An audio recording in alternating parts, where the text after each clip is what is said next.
覚悟してろよ。行くぜ。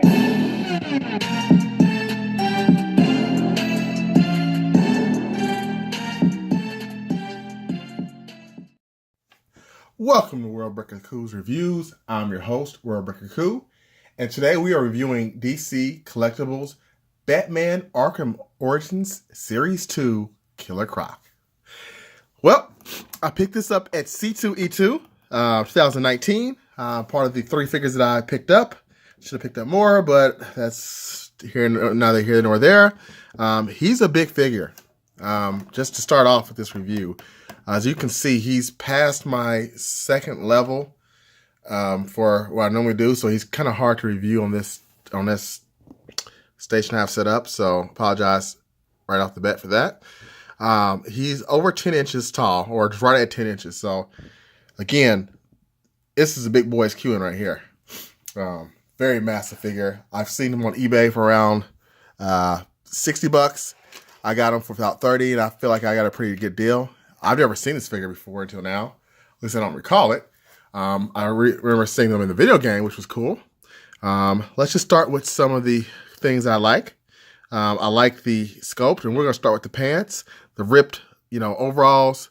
Nice look, because to my knowledge, he was like a circus guy, or in the circus before, masquerading as like half man, half croc. I believe. It's been a long time since I've actually looked at his origin. But his pants are nicely done. The toes, pretty good too.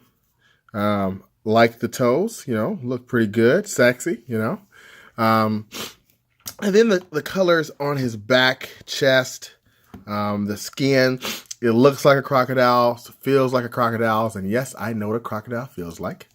Whoa, sorry about that.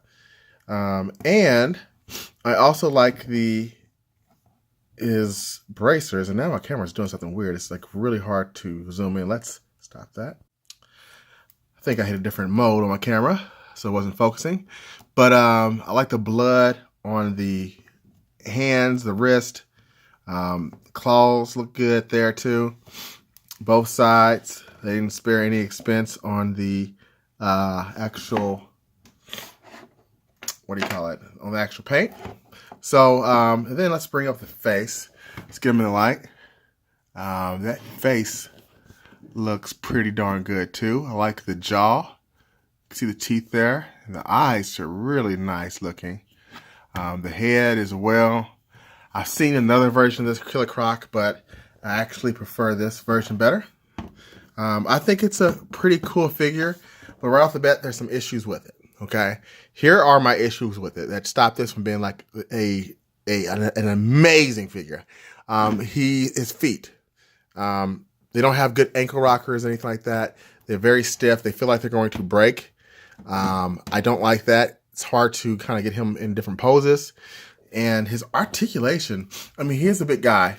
It's just not really there, just not really there. He doesn't have much of a joint here, so that's kind of not that fun, but not 90. His wrists are fine, and hand. His head, not so much. Can't look up that much.